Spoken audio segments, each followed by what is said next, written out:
में क्या बोलते हैं, वर्तमान काल। तो इसके बारे में मैं आप सब लोगों को संपूर्ण जानकारी दूंगा, ठीक है। जब हम किसी चीज को पढ़ते हैं तो उसका हमें इंट्रोडक्शन पता होना चाहिए। क्या पता होना चाहिए, इंट्रोडक्शन पता होना चाहिए।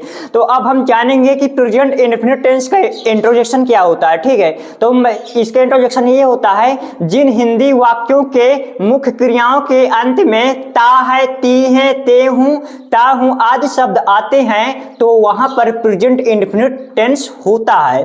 इसका ये इंट्रोडक्शन होता है, ठीक है। अब बात करेंगे कि इसकी हेल्पिंग वर्ब क्या होती है। तो इसकी हेल्पिंग वर्ब होती है डू, डज। क्या होती है, डू, डज। इसकी हेल्पिंग वर्ब होती है डू और डज, ठीक है। अब हम प्रेजेंट इंडेफिनिट सेंटेंस का अफर्मेटिव कब कैसे बनाएंगे। अब हम जानेंगे कि प्रेजेंट इंडेफिनिट से हम अफर्मेटिव में कैसे चेंज करेंगे। तो मैं आपको बताऊं कि है डू, डज। अब मैं आप लोगों को ये बताऊंगा कि हम अफर्मेटिव सेंटेंस कैसे बनाएंगे प्रेजेंट इंडेफिनिट का, ठीक है। तो इसको बनाने के लिए कुछ हमारे मतलब कि फॉर्मूला होते हैं। क्या होते हैं, फॉर्मूला होते हैं। तो अब मैं आप लोगों को फार्मूला बताऊंगा। जब आप लोगों को फार्मूला पता चल जाएगा तो आप तुरंत बना लेंगे। तो हम चलिए चलते हैं कि अफर्मेटिव सेंटेंस कैसे बनाएंगे प्रेजेंट इंडेफिनिट का, ठीक है बेटा। तो लिखिए affirmative, affirmative, affirmative, affirmative of sentence, affirmative of sentence, जिसे हिंदी भाषा में बोलते हैं साधारण वाक्य बनाने का नेम। साधारण, साधारण वाक्य बनाने का नेम, वाक्य बनाने का नेम, ठीक है। पता चला आप लोगों को अफर्मेटिव सेंटेंस को हिंदी में क्या बोलते हैं, साधारण वाक्य बनाने का नेम, ठीक है। तो बेटा अब हम इसके स्ट्रक्चर के बारे में चर्चा करेंगे। इसका स्ट्रक्चर क्या होता है, ठीक है। तो ये मैं अब लिख रहा हूं इसका स्ट्रक्चर, ठीक है। समझेगा आप लोग ध्यान से। सबसे पहले होता है हमारा सब्जेक्ट, SUBJECT। क्या होता है बेटा, सब्जेक्ट होता है। सब्जेक्ट प्लस, अब इसमें हेल्पिंग वर्ब हमें लगाना नहीं है। क्यों नहीं लगाना, क्योंकि सर हमें अफर्मेटिव सेंटेंस बनाना है। और जब हम अफर्मेटिव सेंटेंस बनाते हैं तो हेल्पिंग वर्ब का हमारा यूज नहीं होता है। तो अब हम इसमें लिख देंगे वर्ब, वर्ब B1। B1 का मतलब होता है वर्ब की फर्स्ट फॉर्म, हिंदी में बोलते हैं क्रिया की पहली अवस्था, प्लस S या ES, यस या ES। अब बात है कि सर आपने ये तो बता दिए यस या ES ये होता क्या है। तो हम जब एक वचन को बेटा बहुवचन में बनाते हैं तो ES जुड़ जाता है। क्या जुड़ जाता है, ES जुड़ जाता है। जैसे मैं बोल दूं रमेश, रमेश क्या होता है, एक वचन होता है कि बहुवचन होता है, कोई बता सकता है। क्या होता है, एक वचन होता है, ठीक है। ऐसे बहुत से नाम होते हैं, ठीक है। तो अगर एक वचन को हम बहुवचन में चेंज करने के लिए ये जोड़ देते हैं, ES जोड़ते हैं, इसको हम बहुवचन के लिए यूज करते हैं, ठीक है बेटा। प्लस हमारा आ गया object, object plus other word, other word, other word. अब हम हिंदी भाषा में कहें तो इसे बेटा बोलते हैं, ये हमारा कर्ता होता है, ये प्लस क्रिया की पहली अवस्था प्लस यस या ES। अगर हमारा एक वचन होता है तो उसे हम बहुवचन बनाने के लिए ES जोड़ते हैं, प्लस ऑब्जेक्ट, ऑब्जेक्ट मीन्स होता है कर्म प्लस अन्य शब्द, ठीक है। ये इसका स्ट्रक्चर होता है। और जब आप लोग इसके स्ट्रक्चर के बारे में पता चल जाएगा तो आप लोगों को अफर्मेटिव सेंटेंस बनाने में कोई प्रॉब्लम नहीं होगी। तो चलिए हम एक एग्जांपल के माध्यम से इसे समझते हैं, ठीक है बेटा। तो एग्जांपल नंबर हमारा पहला होता है, एग्जांपल नंबर हमारा पहला होता है। फॉर एग्जांपल मैं बोल दूं राम बाजार जाता है, राम, राम बाजार जाता है, राम बाजार जाता है, राम बाजार जाता, ठीक है। तो अब आप लोगों को इसमें देखना है हमारा सब्जेक्ट क्या है, राम, देखिए इसमें मैंने जब आप लोगों को ये स्ट्रक्चर बताया तो सब्जेक्ट हमारा क्या है, राम है। तो देखिए उसी तरह मैंने राम रख दिया, राम राम रख दिया। अब आप लोगों को प्लस पता होना चाहिए कि इसमें मतलब कि वर्ब की कौन सी फॉर्म लगेगी, फर्स्ट फॉर्म लगेगी। मैंने आप लोगों को बताया ही है। अभी कुछ बच्चों को समझ में नहीं आ रहा होगा कि सर ये हम पहचानेंगे कैसे कि ये प्रेजेंट इंडेफिनिट का अफर्मेटिव सेंटेंस है। तो मैंने आप लोगों को इसके बारे में इंट्रोडक्शन ये बताया कि जिन हिंदी वाक्यों के मुख्य क्रियाओं के अंत में ता है, ती है, ते हूं, ता हूं आदि शब्द आते हैं तो वहां पर प्रेजेंट इंडेफिनिट टेंस होता है। तो आपको इसमें मुख्य क्रिया देखिएगा आप तो क्या है, ये देखिए आ गया मुख्य वाक्य आ गया। तो आप पहचान गए कि प्रेजेंट इंडेफिनिट है। ठीक है, अब हम चर्चा करेंगे कि ये जाना, आप बताएं एक वचन होता है कि बहुवचन होता है? एक वचन होता है। तो एक वचन में जाना होता है। तो जब एक वचन को बेटा हम बहुवचन में चेंज करते हैं तो हमारा ए या जुड़ जाता है। क्या होता है? ए या जुड़ जाता है। देखिए यहाँ यह जुड़ गया। प्लस हमारे इसमें क्या है, ऑब्जेक्ट प्लस अदर वर्ड।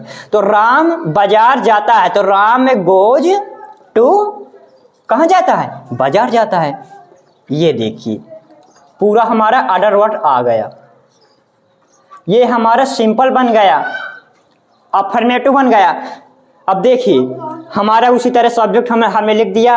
अब मतलब कि हमारी वर्ब हमारी क्या है, जाना। तो बेटा आप ये बताएं हमारा जाना एक वचन होता है कि बहुवचन होता है? तो मैंने आप लोगों को ये बताया कि ये एक वचन होता है बेटा। जब एक वचन को हम बहुवचन में चेंज करते हैं तो हमारा ए या जुड़ जाता है। ठीक है, जब हमारे ए या जुड़ गया तो हमारा पूरा ऑब्जेक्ट आ गया प्लस अदर वर्ड आ गया। ठीक है, और ये हमारा सिंपल सेंटेंस बनकर तैयार हो गया। अब हम एक एग्जाम्पल मैं और लूंगा जिसके माध्यम से जिन बच्चों को समझ में नहीं आया तो वो समझेंगे। ठीक है, तो एग्जाम्पल नंबर, थोड़ी बच्चों ये म्यूट हार दूं मैं, लेता हूं कि राम एक पत्र लिखता है। क्या लिखता है? राम एक पत्र लिखता है।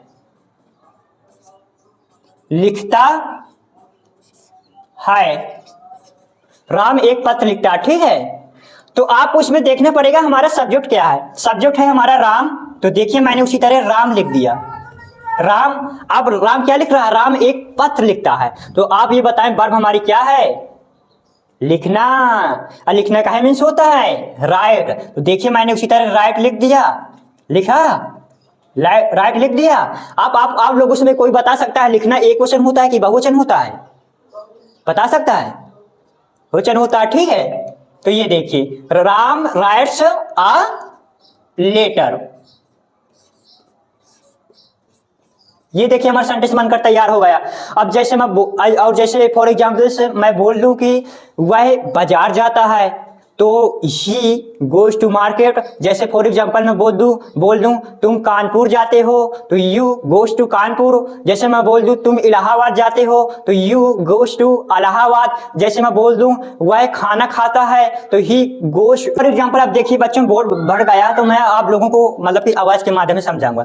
जैसे फॉर एग्जाम्पल मैं बोल दूं कि वह इलाहाबाद जाता है तो ये हमारा क्या बनेगा, ही गोज टू इलाहाबाद। जैसे मैं बोल दूं तुम कानपुर जाते हो तो यू गोज टू कानपुर। तो ऐसे हम सिंपल सेंटेंस को बनाएंगे बेटा। ठीक है, सिंपल सेंटेंस को बनाएंगे।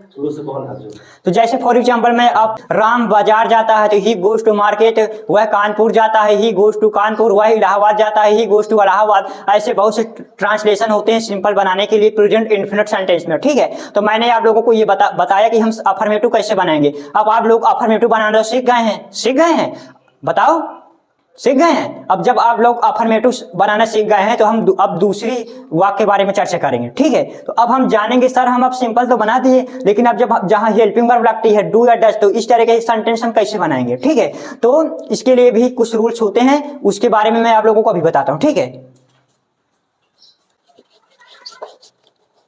अब गया हमारा इस और हटा दिया इसे हो गया। ठीक है, अब हम अफर्मेटिव सीख गए, सेंटेंस हम कैसे बनाएंगे। ठीक है, तो चलिए हेडिंग आइए, प्रेजेंट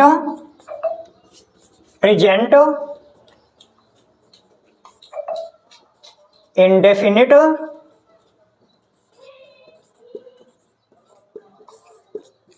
निगेटिव निगेटिव सेंटेंस। ठीक है, अभी तक आप लोगों ने सिंपल बनाया। अब हम बात करेंगे कि हम निगेटिव टेंस कैसे बनाएंगे। तो इसके लिए भी हमारे एक फार्मूला होता है। तो अब हम फार्मूला फॉलो करेंगे। ठीक है, समझिएगा सभी बच्चों ध्यान से। फार्मूला, ये स्ट्रक्चर बोल दीजिए, स्ट्रक्चर। सबसे पहले होता है हमारा सब्जेक्ट, ये देखिए, प्लस हेल्पिंग वर्ब। तो मैंने आपको बताया प्रेजेंट इनफिनिट की हेल्पिंग वर्ब होती है डू और डज। क्या होती है? डू या डज।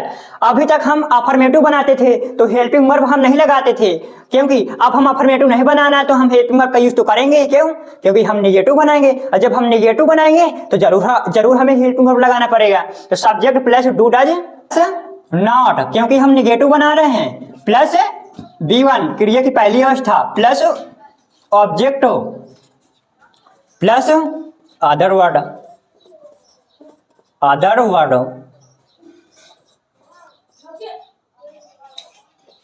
ठीक है, तो ये आप लोगों को स्ट्रक्चर तो मालूम हो गया।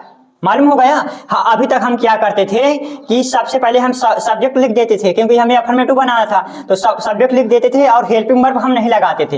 हेल्पिंग वर्ब इसलिए नहीं लगाते थे क्योंकि हमें अफर्मेटिव सेंटेंस बनाना है। जब भी हम कोई भी अफर्मेटिव सेंटेंस बनाते हैं तो हेल्पिंग वर्ब का हमारा यूज नहीं होता है। जब हमारी हेल्पिंग वर्ब का यूज नहीं होता है तो सबसे पहले हम क्रिया देखते हैं। जो हमारी क्रिया होती है, अगर एक वचन होता है तो इसे बहुवचन बनाने के लिए ES जोड़ देते थे। लेकिन इसमें ये कंडीशन नहीं होगी। इसमें एक कंडीशन इसलिए नहीं होगी क्योंकि इसमें हेल्प, चलो हमारा सब्जेक्ट बन गया, प्लस डू डज बन गया, प्लस नॉट बन गया, प्लस B1 बन गया, plus object, plus other word. ठीक है, तो ये नेम हमारा लागू होता है निगेटिव सेंटेंस बनाने के लिए। तो अब हम एक एग्जांपल के द्वारा समझेंगे। तो एग्जांपल नंबर पहला, ये देखिए, एग्जांपल नंबर पहला, जैसे मैं बोल दूं कि तुम्हें खाना नहीं खाते हो,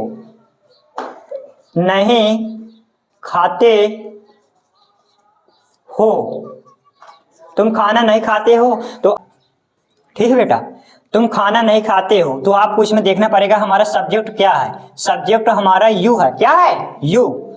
इसके बाद अब हेल्पिंग वर्ब का यूज होगा, तो इसमें बताइए कि इसमें क्या होगा, लगेगा, डज लगेगा कि नहीं लगेगा? लगेगा।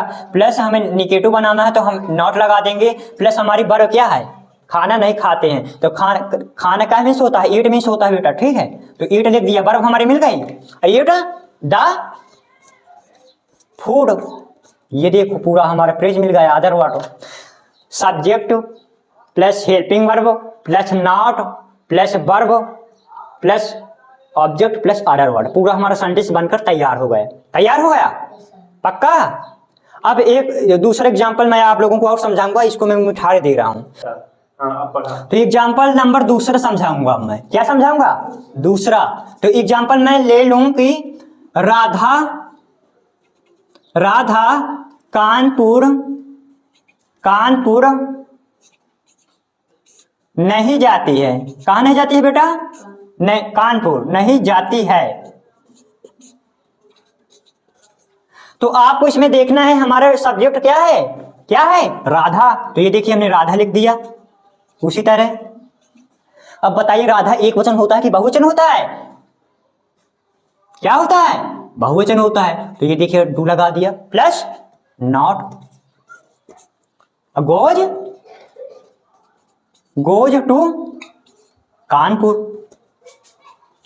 टू कानपुर। ये हमारा सेंटेंस बनकर तैयार हो गया। कोई दिक्कत बनाने में? तो ये दो एग्जांपल मैंने आप लोगों को समझाया। ठीक है, समझाया? आप लोगों को समझ में आया? अब कि मैं आप लोगों को बिल्कुल बेस से समझा रहा हूं, इतना बेस से कोई नहीं समझाएगा। ठीक है, अब हम चर्चा करेंगे इंट्रोगेटिव सेंटेंस। चालू करो। तो अब हम इसका इंट्रोगेटिव पढ़ेंगे। अभी तक हमने पढ़ा इसका अफर्मेटिव पढ़ा, निगेटिव पढ़ा, इंट्रोगेटिव पढ़ेंगे। ठीक है, तो इंट्रोगेटिव के बारे में चर्चा करेंगे तो समझेगा आप लोग क्या होता है। तो मैं हेडिंग आ रहा हूं, present indefinite present indefinite interrogative, interrogative sentence, ठीक है। इसको हिंदी में बोलते हैं प्रश्नवाचक वाक्य। तो हिंदी में लिख लीजिए प्रश्नवाचक वाक्य। बनाने का नियम, बनाने का नियम, इसे हम हिंदी में बोलते हैं। अब हमने लिख तो दिया, अब हमें इसका इंट्रोडक्शन पता होना चाहिए, और जब हमें इंट्रोडक्शन पता होगा तभी हम बना पाएंगे। तो चलिए इसका इंट्रोडक्शन लिखिएगा क्या होता है। इंडेफिनिट सेंटेंस को इंट्रोगेटिव में कैसे चेंज करेंगे, तो इसका एक फॉर्मूला क्या होता है। अभी तक हम क्या करते थे कि सब्जेक्ट पहले लिख देते थे, फिर इसके बाद हम हेल्पिंग वर्ब लगाते थे प्लस नॉट लगाते थे, लेकिन इसमें ये सब कंडीशन नहीं होती है क्योंकि हम प्रश्नवाचक वाक्य बना रहे हैं। तो प्रश्नवाचक वाक्य जब हम बनाते हैं तो सबसे पहले क्वेश्चन वर्ड हमारा सबसे आगे आ जाता है, क्वेश्चन वर्ड सबसे आगे आ जाता है। तो ये देखिए हमारा क्वेश्चन वर्ड हो गया डू या डज, क्या हो गया हेल्पिंग वर्ब को हम। अब हम पढ़ेंगे कि प्रेजेंट इंडेफिनिट का इंट्रोगेटिव सेंटेंस क्या होता है। इसे हिंदी में बोलते हैं प्रश्नवाचक वाक्य बनाने का नियम। तो अब ये तो जान गए आप, हमें इसका फार्मूला पता होना चाहिए। जब फार्मूला पता चल जाएगा तो हम इसे डायरेक्ट बना लेंगे। अभी तक जब हम वो सेंटेंस सिंपल बनाते थे तो उसमें क्या होता था, सबसे पहले हेल्पिंग वर्ब हमारे सब्जेक्ट के बाद आती थी, लेकिन इसमें हमारी ये कंडीशन नहीं होगी क्योंकि ये प्रश्नवाचक वाक्य है। जब हमारा प्रश्नवाचक वाक्य होता है तो हेल्पिंग वर्ब को हम क्वेश्चन वर्ड में बना लेते हैं, ठीक है। तो डू डज प्लस इसके बाद आता है हमारा सब्जेक्ट प्लस B1, मतलब वर्ब की first form plus object plus other word. अब आपको मैं एक एग्जांपल के माध्यम से समझाऊंगा। तो एग्जांपल नंबर 1, जैसे क्या रमेश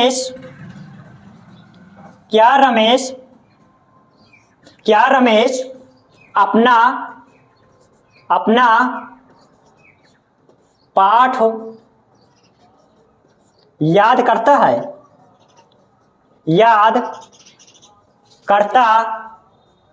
है, क्वेश्चन वर्ड लगा देंगे क्योंकि हमारे प्रश्नवाचक वाक्य है। तो आपको इसमें देखना है हमें कि सब्जेक्ट हमारा नहीं आएगा, अब इसमें हमारा आएगा डू या डज। तो अब हमारे रमेश के अकॉर्डिंग हमारे इसमें क्या लगेगा, कोई बता सकता है, कोई स्टूडेंट बता सकता है क्या लगेगा, बता देते हैं। तो रमेश के अकॉर्डिंग इसमें क्वेश्चन वर्ड क्या आएगा, आया समझ में, क्या आएगा, डज आएगा। डज आया, ये देखिए मैंने डज लिख दिया, आया समझ में, आया डज लिख दिया। प्लस इसमें आप इसका फॉर्मूला देखिएगा सब्जेक्ट। तो बेटा इसमें सब्जेक्ट क्या है हमारा, रमेश। तो ये देखिए मैंने रमेश लिख दिया, रमेश लिख दिया। रमेश अपना पाठ याद करता है। तो देखिए यहां से समझिएगा, डू या डज आ गया, सब्जेक्ट आ गया प्लस वर्ब। अब आपको इसमें वर्ब ढूंढना पड़ेगा। तो वर्ब हमारी क्या है, पाठ याद करता है। तो याद करने का क्या कहीं मीन्स होता है, लर्न। वर्ब हमारी क्या है, लर्न, अपना पाठ याद करता है। यहां तक हमारी वर्ब मिल गई, ठीक है, मिल गई। लर्न हिज लेसन, ये देखिए LESSON, ये हमारा प्लस क्वेश्चन मार्क। तो इसमें क्या हुआ, सबसे पहले हमने हेल्पिंग वर्ब को क्वेश्चन वर्ड में बना दिया, प्लस सब्जेक्ट आया हमारा, प्लस इसके बाद हमारी वर्ब आई, प्लस हमारा ऑब्जेक्ट आया, प्लस ऑब्जेक्ट के बाद अदर वर्ड आया, फिर क्वेश्चन मार्क हो गया। तो ये हमारा मतलब कि इंट्रोगेटिव में चेंज हो गया। अब हम इसे मतलब कि निगेटिव में कैसे चेंज करेंगे तो उसके बारे में चर्चा करेंगे। तो निगेटिव में कैसे चेंज करेंगे, तो अभी तक हमने पढ़ा है ये। तो निगेटिव में क्या होता है, जैसे ये डू हो गया, डज हो गया, हुआ ये जो बता रहा था। चालू करो।